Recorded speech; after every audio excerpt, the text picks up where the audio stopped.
Boa noite também a quem nos acompanha aí da sua casa, onde você estiver, na internet, no YouTube. Estou muito feliz de estar com vocês. Estamos começando essa nova série e serão momentos de encontros aqui com a Palavra de Deus. Nós tivemos, e todas as quartas-feiras temos, a oportunidade de nos aprofundar na Palavra. Estou vendo queridos amigos, que Deus abençoe a cada um de vocês. E nesse momento eu quero orar com vocês. Vamos orar? Vamos falar com o nosso Deus. Maravilhoso Deus e bom Pai, nós te louvamos porque o Senhor é bom e a sua misericórdia dura para sempre. Nesse momento queremos colocar nossa mente e o nosso coração mais uma vez em tuas mãos, pedir que o Senhor seja o nosso professor e nos acompanhe no estudo da tua palavra. Fala ao nosso coração, nos ensine, nós oramos por Jesus. Amém. Nós vamos começar a nossa série esta noite apresentando esse tema que é o caminho. O nome da nossa série é Entendes o que lês? E esse primeiro tema que nós vamos abordar essa noite é o caminho, tudo bem? Eu quero te convidar, por favor, se você puder aí abrir sua Bíblia, seja de maneira física ou digital, no livro de Atos, o capítulo 8. E nós vamos ler juntos este texto, Atos, capítulo 8. Nós temos uma breve descrição aí, mas antes eu quero ler com você, Atos 8, o verso 29. Verso 29, Atos capítulo 8, diz assim: Então disse o Espírito a Filipe, aproxima-te deste carro e acompanha-o. Correndo Filipe, ouviu ler o profeta Isaías e perguntou: Compreendes o que vens lendo? Até aqui. Nós vamos ler esta história, essa narrativa no todo dela, com mais detalhes, mas eu quero começar com este verso. Quando nós falamos sobre crer em Deus, o que queremos dizer com crer em Deus? Quando nós dizemos que cremos em Deus, que tipo de Deus ou que imagem de Deus nós temos em mente? Quando nós falamos que cremos, que tipo de crença é essa? Essas são perguntas que muitas vezes passam desapercebidas pela nossa mente, vão e vêm, mas não nos atentamos aos detalhes. E esses detalhes são muito importantes porque, quando falamos sobre crença, existem diversas crenças. E no mundo cristão contemporâneo, não necessariamente o mundo cristão, mas na realidade cristã contemporânea, quando abordamos o tema sobre Deus, sobre religião, o que de fato cada religião, ou o que de fato cada interpretação da Bíblia quer dizer sobre Deus, sobre crer? Essa é uma pergunta interessante. Este relato, nós vamos ler ele na sua completude, nos mostra uma pergunta importante. Filipe, discípulo e apóstolo de Jesus Cristo, ele se aproxima de um carro onde encontra esse personagem dessa história, este homem, e diz: Você entende o que está lendo? Entendes o que lês? Compreendes o que vem lendo? Então nós temos aqui uma percepção muito acurada da nossa possibilidade de estudar a palavra de Deus. Nós vamos ler juntos esse texto, mas eu quero começar com esses apontamentos com você. Se é verdade que existe um só Deus, um só Senhor, uma só verdade, como nós interpretamos essa verdade? Como nós entendemos essa verdade a respeito deste Deus a qual nós falamos a respeito cada encontro aqui? Por isso eu quero ler com você toda essa narrativa, começando com você do verso 26, e nós lemos juntos assim. O anjo do Senhor falou a Filipe dizendo: Dispõe-te, vai para o lado sul, no caminho que desce de Jerusalém a Gaza. Este se acha deserto. Ele se levantou e foi. Eis que um etíope, eunuco, alto oficial de Candace, rainha dos etíopes, o qual era superintendente de todo o seu tesouro, que viera adorar em Jerusalém, estava de volta e, assentado no seu carro, vinha lendo o profeta Isaías. Então disse o Espírito a Filipe: Aproxima-te deste carro e acompanha-o. Correndo Filipe, ouviu ler o profeta Isaías e perguntou: Compreendes o que vens lendo?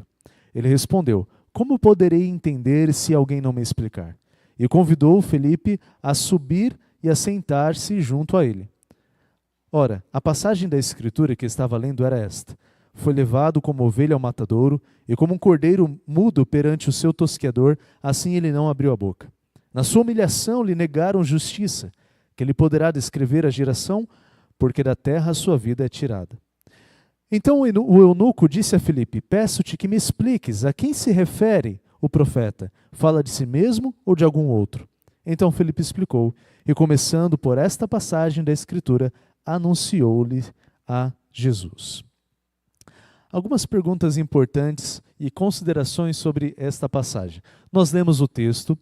Aqui o relato, o livro de Atos, ele vem mencionando a história do início da igreja cristã, o seu desenvolvimento, o cristianismo em si avançando, a mensagem de Jesus Cristo que morreu e ressuscitou estava sendo pregada em Judeia, na Samaria e aos confins da terra. Mas esse texto de Atos nos mostra algumas percepções importantes. A pergunta crucial, como eu disse, entendes o que lês?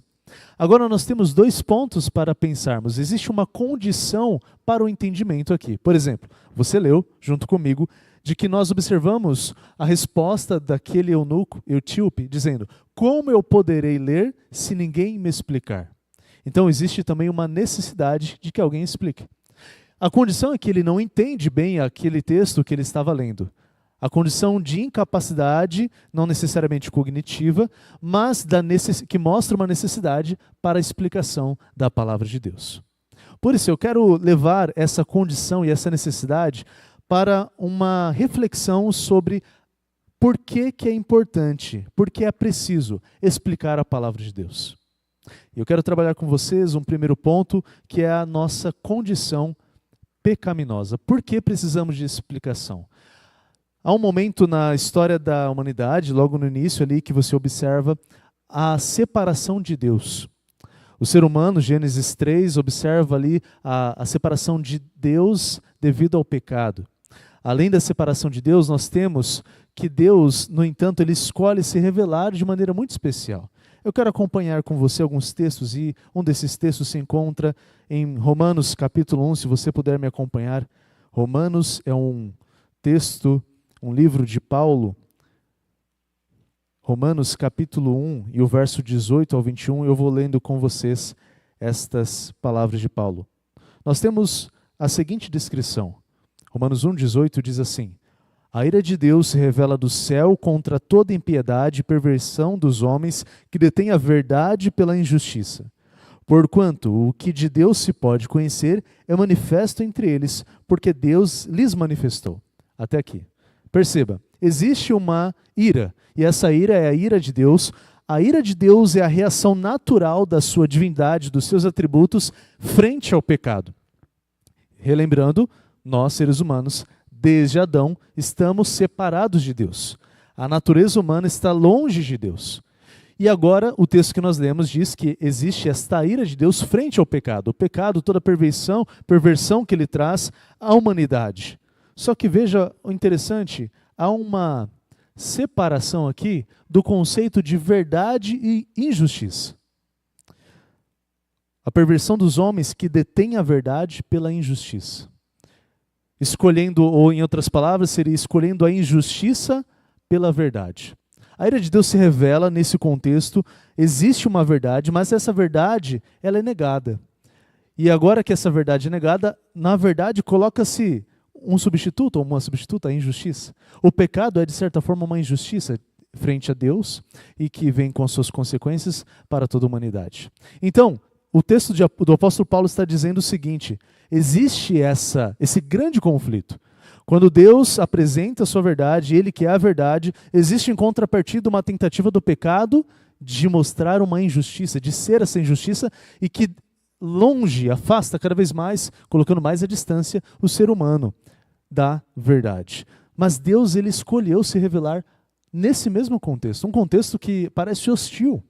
O verso 19 diz, em Romanos 1, 19, o que de Deus se pode conhecer é manifesto entre eles, porque Deus lhes manifestou. Então veja, em um contexto onde existe essa tensão da verdade e da injustiça, Deus ele escolhe, melhor dito, se revelar. O que é conhecido sobre Deus é manifesto entre eles, porque Deus escolheu lhes manifestar.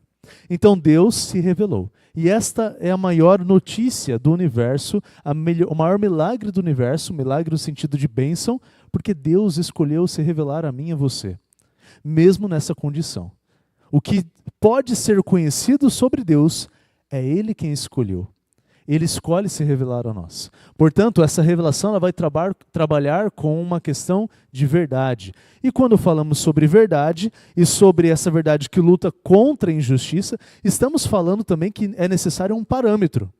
Onde existe injustiça, é necessário fazer justiça.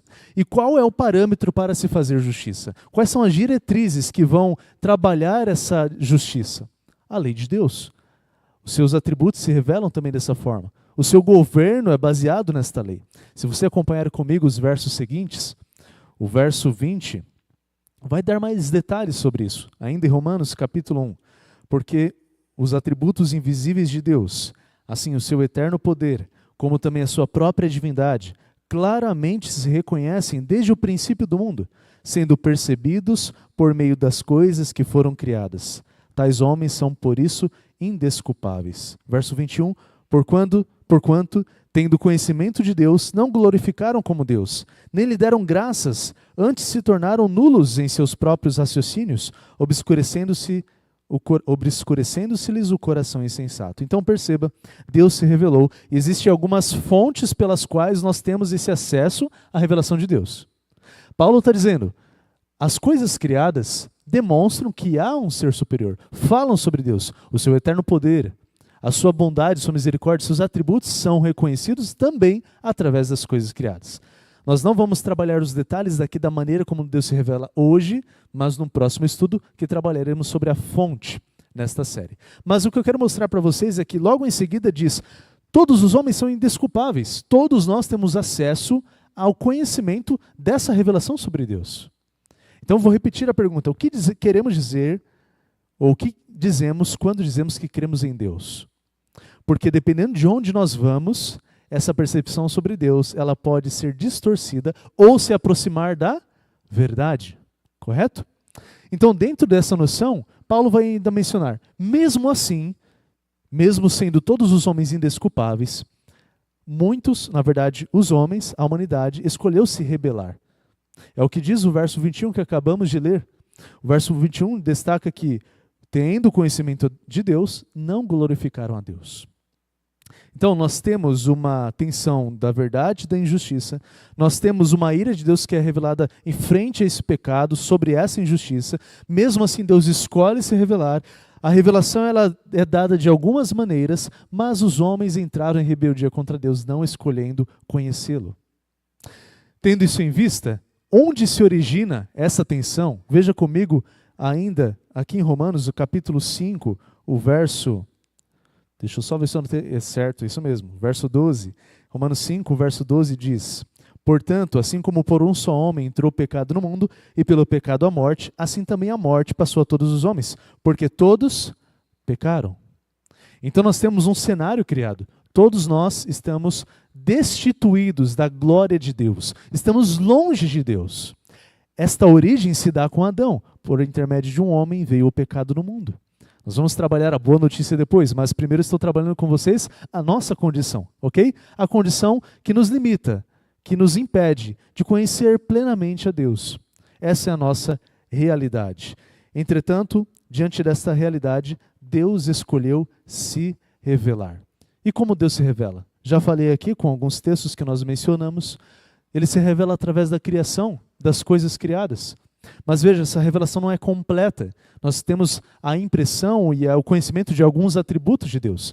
Vamos falar com mais detalhes isso na próxima aula. O outro ponto é através da nossa consciência, que seria, de certa forma, uma moralidade. Acompanhe comigo, por exemplo, esse texto, Romanos 2, verso 14 e o verso 15. Paulo ainda nesse trabalhar, nessa lógica dele, ele mostra que não existe distinção e nenhum é mais inocente do que o outro, judeu ou gentil. Ele vai dizer que todos nós pecamos, todos precisamos do conhecimento da glória de Deus. E o verso 14 e o verso 15 do capítulo 2 de Romanos diz o seguinte, quando, pois, os gentios que não têm lei procedem por natureza de conformidade com a lei, não tendo lei, servem eles de lei para si mesmos. Estes mostram a norma da lei gravada no seu coração, testemunhando-lhes também a consciência e os pensamentos, mutuamente acusando-se ou defendendo-se.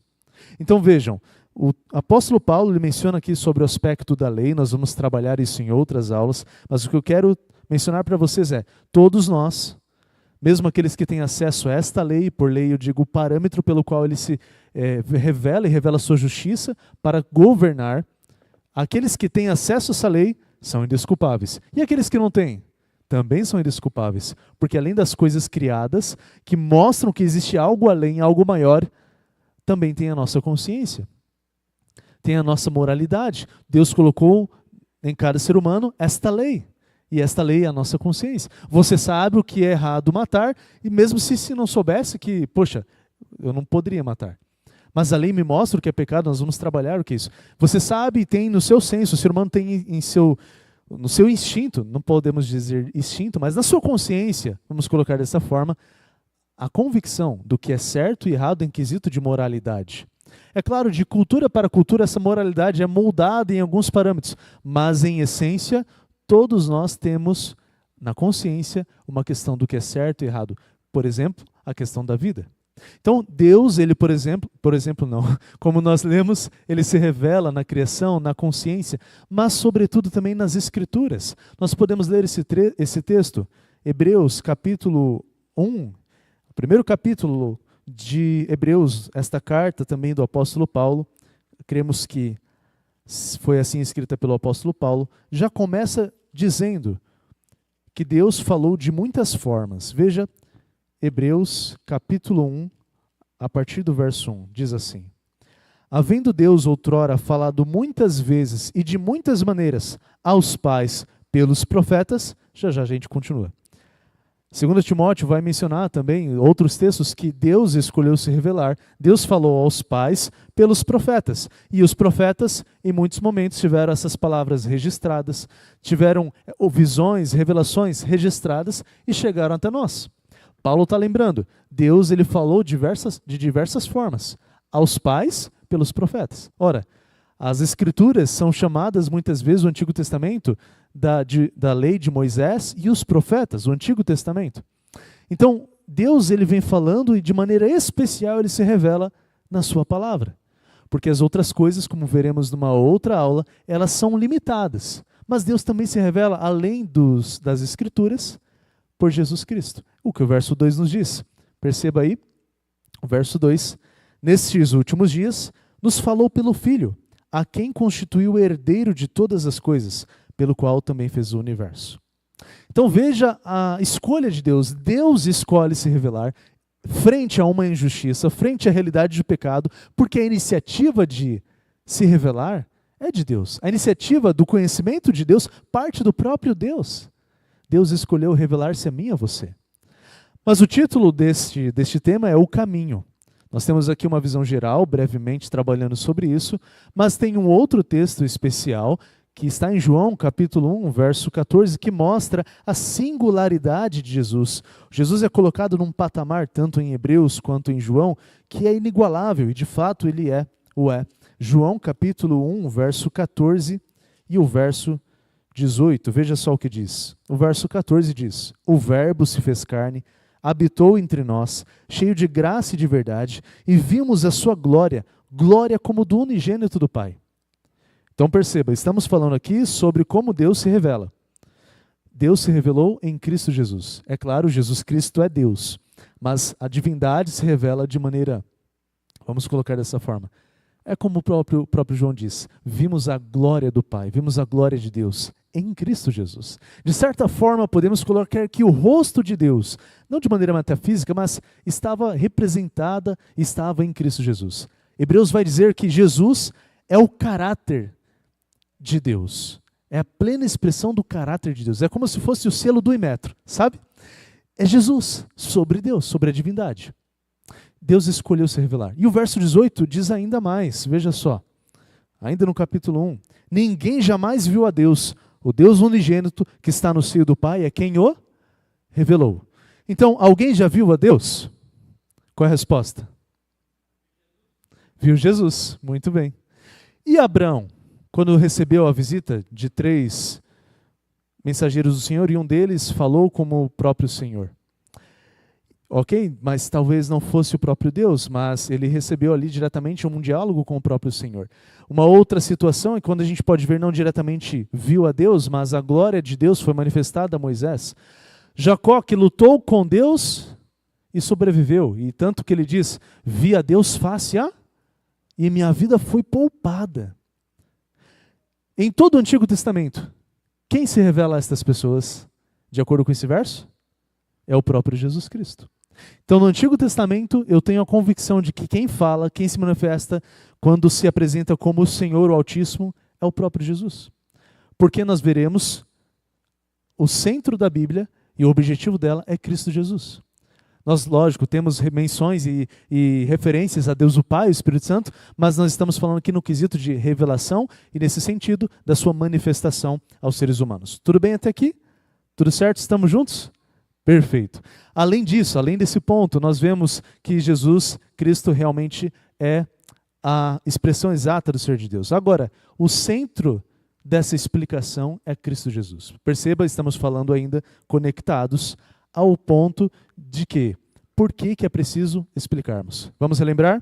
A nossa natureza pecaminosa nos separou de Deus. Nós estamos longe do Pai. Não li o texto, mas o livro de Romanos vai dizer que nós éramos inimigos de Deus. A nossa natureza vai contra Deus. Naturalmente somos rebeldes contra Deus, existe uma injustiça. Então a nossa condição é essa. Isso nos limita, inclusive, a conhecer sobre Deus. Mas vimos aí as fontes do conhecimento. Semana que vem vamos trabalhar mais detalhes de como isso acontece ao longo da história e também como a gente chama a revelação geral. Mas o centro, falando sobre a Bíblia, o centro dessa explicação da palavra de Deus é Cristo Jesus. Jesus Cristo é o centro da Bíblia Sagrada, por isso que falamos que a Bíblia Sagrada, as Escrituras, é cristocêntrica. O Antigo Testamento apontava para Jesus, o Novo Testamento fala dele. E ela é cristotélica, ou seja, o objetivo das Escrituras é apontar para quem? Para Jesus. Então o objetivo das Escrituras e o centro não sou eu, não é o pastor da igreja, não é líder da igreja, não é um membro da igreja, não é o mundo. O objetivo e o centro é Cristo, porque conhecemos a revelação e temos acesso a ela e conhecemos mais sobre Deus através de Cristo e da sua palavra. Tudo bem até aqui? Cristocêntrica e cristotélica. E, lógico, mostra esse plano da salvação, tendo a redenção através de Jesus. Agora, se a Bíblia é cristocêntrica, e se Cristo Jesus, e se a Bíblia é cristotélica, e se Cristo Jesus é um só, e se Deus é um só, a pergunta é, por que, presta atenção, por que existem tantas interpretações? Se a Bíblia é uma só, se Deus é um só, se Jesus é um só, por que existem tantas interpretações? Eu vou adiantar, meu objetivo aqui não é comparar nenhuma interpretação. É apenas mostrar um caminho. E como nós vimos e sabemos, a Bíblia vai falar, João diz isso, Jesus diz sobre si mesmo, eu sou o caminho, a verdade e a vida. E queridos, respondendo essa pergunta, tem a ver com uma questão de método. Por que existem tantas interpretações? Método. Para ilustrar isso, hoje eu estou com uma desfluência, me perdoem, tá? Minha esposa vai reclamar comigo depois, vários exercícios de fono. Para falar sobre método, vamos falar sobre pão. Eu não cozinho, ok? Nem tente me convidar para cozinhar, não dá certo. Mas eu estou aprendendo porque eu entendo que é necessário. E minha esposa, se Deus quiser, logo em breve a gente vai ter, futuramente uma família maior. E aí eu preciso cozinhar. Mas eu nunca cozinhei pão. Alguém já cozinhou pão? Ok.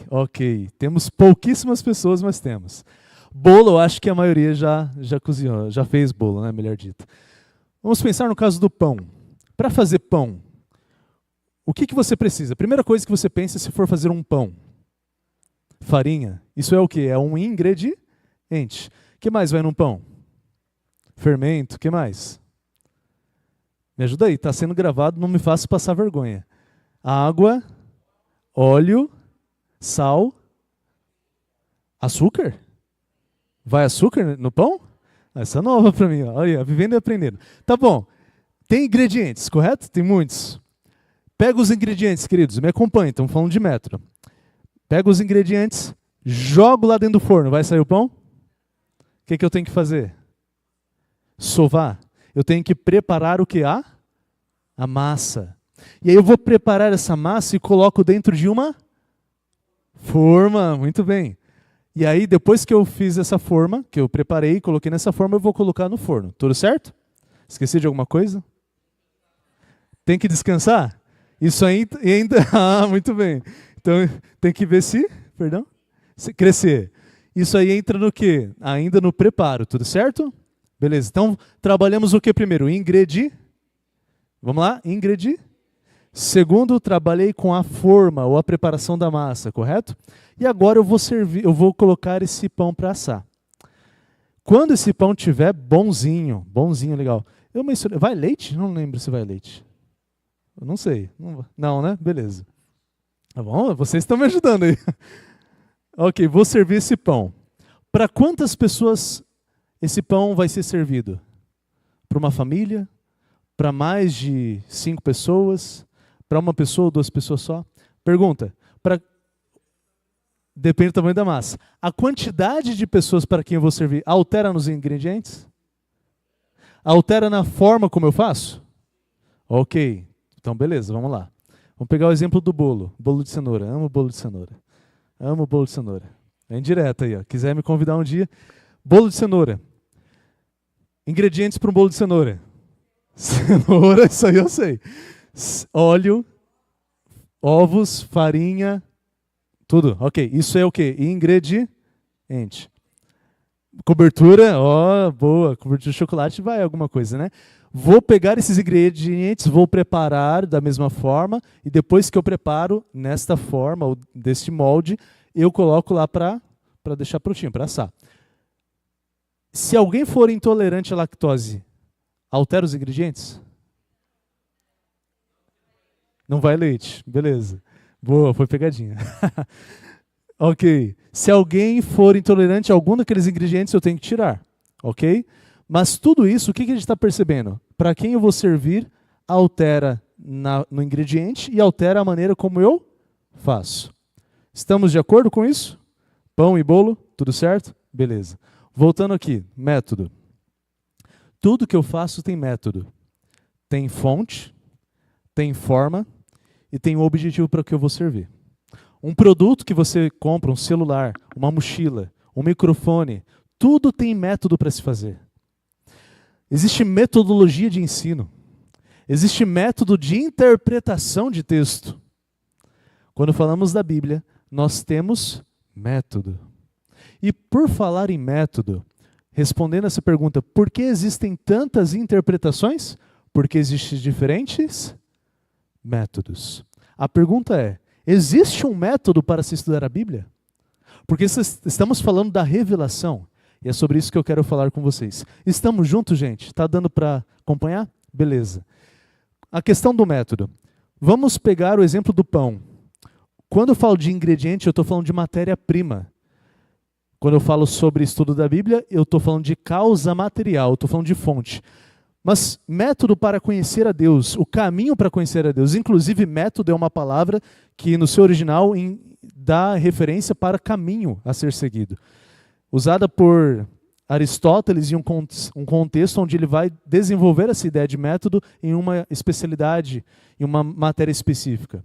Mas método é um caminho. Qual é o caminho para conhecer a Deus? Então, qual que deve ser a minha fonte para conhecer a Deus? Qual? A Bíblia. Só que quando eu vou para a Bíblia, vamos supor, eu posso conhecer a Deus, muitos diriam, através da natureza? Pode, mas semana que vem vamos trabalhar sobre isso, é limitado. Eu posso conhecer a Deus através de, não sei, alguma narrativa mitológica, comparar as mitologias. Posso conhecer a Deus através das canções. Tudo isso é possível, mas a principal fonte pela qual Deus se revelou é a Bíblia e Cristo Jesus. E a Bíblia Sagrada, já falamos, é cristocêntrica e cristotélica. Portanto, queridos, a Bíblia deve ser a causa material dentro de um método, a fonte para conhecermos a Deus. E vou falar um pouco mais disso na semana que vem. Agora, como eu interpreto a Bíblia? Nós vamos chegar aqui na forma, ok? Chamamos de causa formal. Por exemplo, vocês sabiam... não, eu vou usar esse exemplo semana que vem, senão vai ser muito spoiler.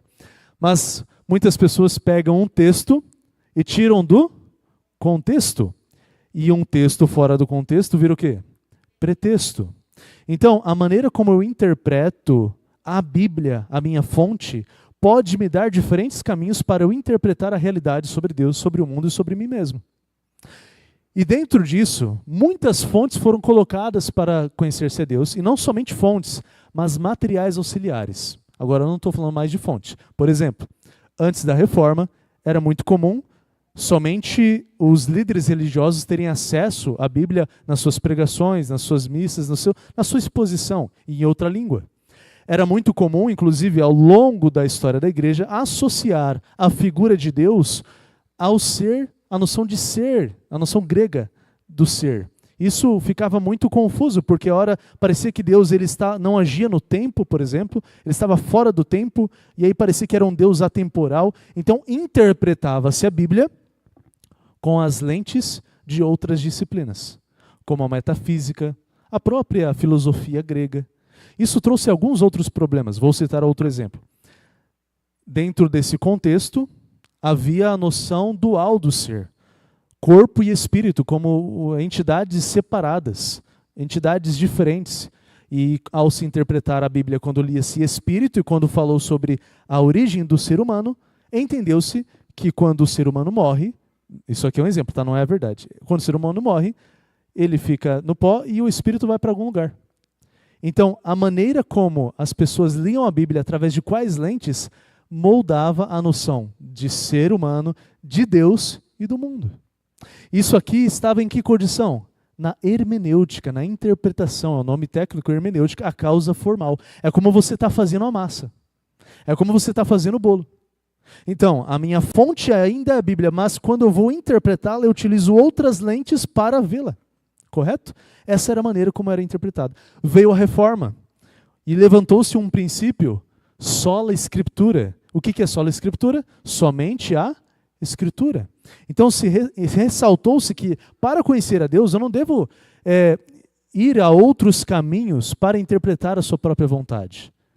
Eu devo usar a Bíblia e apenas a Bíblia para interpretar a si mesma. Então vamos revisar?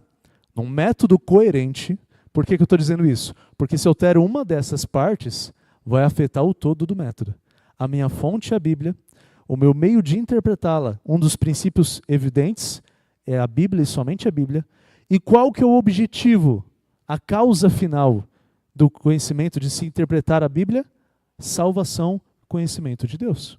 Falamos disso. Deus se revela. Ele quer ser conhecido por você e por mim.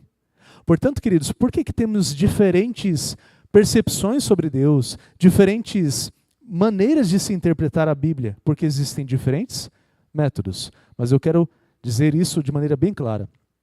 O método bíblico, e nós vamos trabalhar isso melhor na semana que vem sobre fonte, tem a ver com este ponto. É um método coerente. Todas as suas partes se conversam. A fonte é uma só.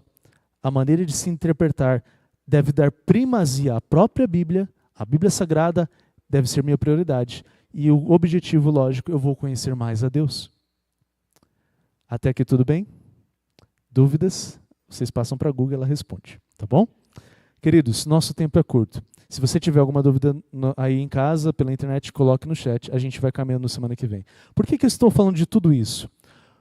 Porque existe sim um método para ser coerente com a interpretação sobre Deus, para entender a revelação de Deus. Eu não faço da Bíblia o que eu quiser. Sobre a causa formal, que a gente chama de hermenêutica, o estudo, a interpretação do texto, especialmente no nosso caso do texto, existe muita gente que inverte a situação. Por exemplo, quando você lê um texto, você tem pressuposições. Todos nós temos pressuposições. Não tem como dizer, eu vou ler o texto e só vou extrair tudo o que está dizendo dele. Não tem como. Porque ao ler você está vendo, você está num mundo, você tem uma realidade, você está no século 21, você tem uma vivência, você teve uma experiência de fé.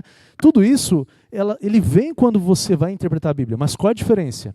A diferença, as suas pressuposições, o modo ideal é que à medida que você estuda a Bíblia, e nós estudamos juntos, possam ser moldadas e subjugadas pela própria Bíblia.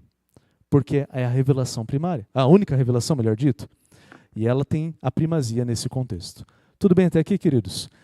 Vamos continuar. Por conta do método, nós temos, como eu já disse, influências nessas interpretações. Ao longo da história da igreja cristã, a filosofia grega, com conceitos metafísicos, o próprio advento do iluminismo e as nossas pressuposições, como eu mencionei, elas são questões que vêm nas nossas lentes, mas nós temos que levar em conta sempre a primazia do texto bíblico. E agora eu quero falar com você sobre o objetivo da explicação. Relembro com você a necessidade da explicação, o centro dessa explicação e o objetivo dessa explicação. Quero continuar com você o texto bíblico, volte comigo no livro de Atos, o capítulo 8 ainda. E nós vamos caminhando para o final desta aula, dessa exposição. Nós vimos então, eu quero relembrar com você estes pontos. Atos 8, nós temos uma caminhada. O eunuco etíope está a caminho de algum lugar.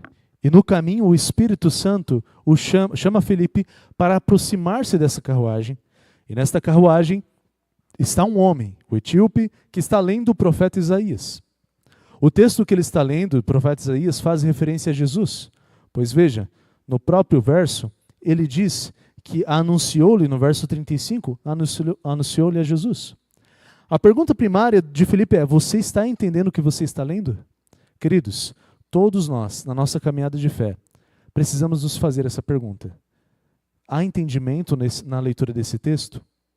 Quando entendemos essa percepção, quando nos damos conta dessa realidade, vem um seguinte cenário. Como eu vou entender se alguém não me explicar? Veja, Deus se revela de diversas formas, mas a sua revelação especial foi dada, mas também a Bíblia nos orienta a crescermos juntos no conhecimento de Deus. Portanto, alguns que já têm um conhecimento maior ou mais amplo, ao nos reunirmos, nós aprendemos juntos. E essa caminhada nunca deve ser um monólogo. A gente utiliza hoje a maioria do nosso tempo esta questão, mas temos, e é o que fazemos aqui, abrimos espaço para dialogar, através das dúvidas, através de comentários. E existe esse espaço. Mas é necessário o crescimento mútuo. Nós aprendemos uns com os outros pela revelação. A revelação é a primazia nesta situação. Como eu vou entender se ninguém me explicar? Deus levanta pessoas também para nos ajudar nessa caminhada, como esta pessoa já passou por essa situação. Filipe aprendeu aos pés de Jesus. Aquele eunuco aprendeu agora com Filipe e ele ensinaria outras pessoas. Porque agora a gente entra numa realidade. Ao ouvir sobre Jesus, que é o centro das Escrituras e o objetivo dela, o verso 36 diz assim, ainda em Atos 8, verso 36. Seguindo eles caminho fora, chegando a um certo lugar onde havia água, disse o eunuco: eis aqui a água, o que impede que eu seja batizado? Filipe respondeu: é lícito, se crês de todo o coração.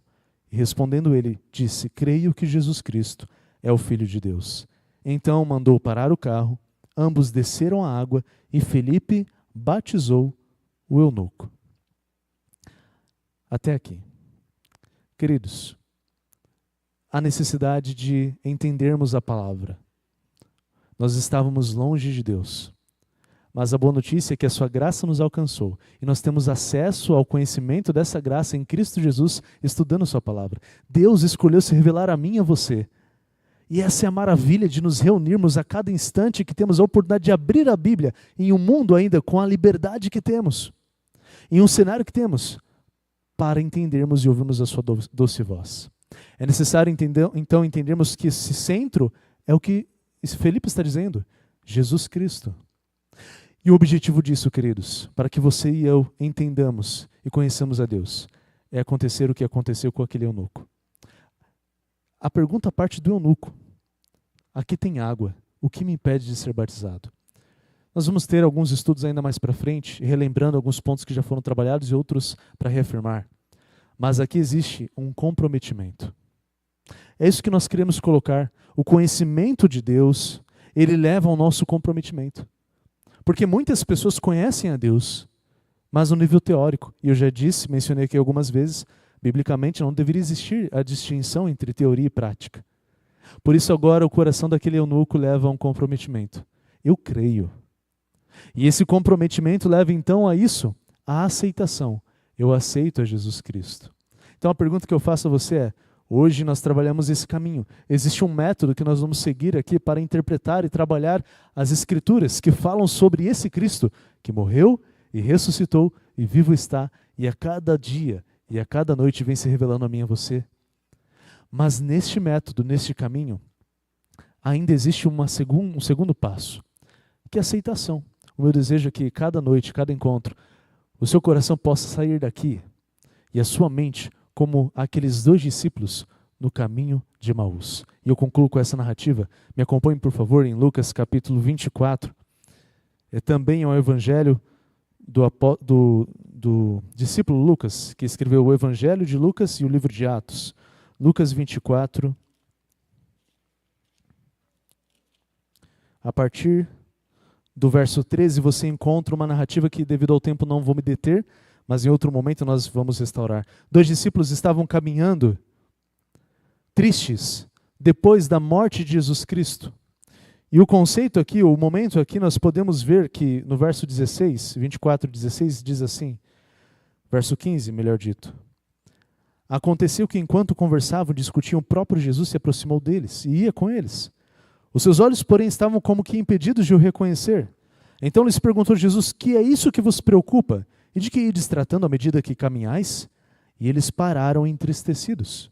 Um, porém, chamado Cleopas, respondeu dizendo, és o único, porventura, que tendo estado em Jerusalém, ignoras as ocorrências desses últimos dias? Ele lhes perguntou, quais?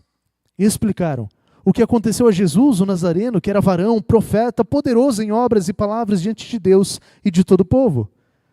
E aí eles vão descrever a decepção deles. Verso 21, eu leio, nós esperávamos que fosse ele quem havia de redimir a Israel. Mas depois de tudo isso, já é o 3º dia desde que tais coisas sucederam. Até aqui. 2 discípulos entristecidos, com expectativas frustradas. Jesus se aproxima e perceba, o nosso título é sobre isso, tratamos alguma história sobre isso, no caminho. O próprio Jesus, no caminho, se aproxima deles. E conversando com eles, veja a maneira de Jesus entrar na vida daqueles homens. Sobre o que vocês estão conversando? Você é o único que não sabe? Sobre as coisas que aconteceram? Que coisas? Jesus instiga o nosso interesse. E se você se sente instigado a procurar, você é abençoado e bem-aventurado por isso, porque Ele quer falar com você. Agora, Jesus então, ouvindo o coração triste deles, dizendo, já é o 3º dia. Quantos de nós talvez não buscamos tanto tempo algumas respostas de Deus? Observamos e procuramos, ou oramos pelas intervenções dele na nossa vida e pensamos no tempo que estamos tentando. Mas Deus não se atrasa, especialmente quando se trata de revelar a sua vontade a mim e a você. Cristo fala. E quando fala, isso nos confronta e nos refaz. Nesse momento, então, Jesus ele vai se dirigir aos discípulos. E eu imaginaria que ele falasse com um modo carinhoso, mas Jesus é intrigante, porque no verso 25 diz, ó nécios e tardos de coração, para crer em tudo que os profetas disseram. Em outras palavras, vocês têm falta de juízo? Vocês esqueceram do que as Escrituras falaram? E Jesus vai mencionar aqui uma questão de método. Com o método de Jesus aprendemos sobre como ler as Escrituras, porque o verso 26 diz, porventura não convinha que o Cristo padecesse e entrasse na sua glória? E começando por Moisés e discorrendo por todos os profetas, expunha-lhes o que a seu respeito constava em todas as Escrituras. Queridos, deixa eu te dizer uma coisa importante, se você não lembrar de nada do que eu disse até aqui, lembre-se disso. Deus ainda fala. E a sua palavra fala ao nosso coração, à nossa mente. Porque Deus escolheu se revelar e Ele ainda se revela. E essa história da salvação vem acontecendo. Cada noite, cada dia que a palavra é aberta, você e eu temos a oportunidade de ouvir a doce voz de Jesus falando no nosso coração. Precisamos estar abertos para isso. Mas também existe método para isso. Claro que Deus pode falar com você de qualquer forma, mas ao interpretarmos a realidade sobre Deus, temos o exemplo de Jesus. Começando por Moisés e todos os profetas, trabalharemos isso na próxima semana. Mas Jesus vai começando a falar com eles, e ele estava no caminho.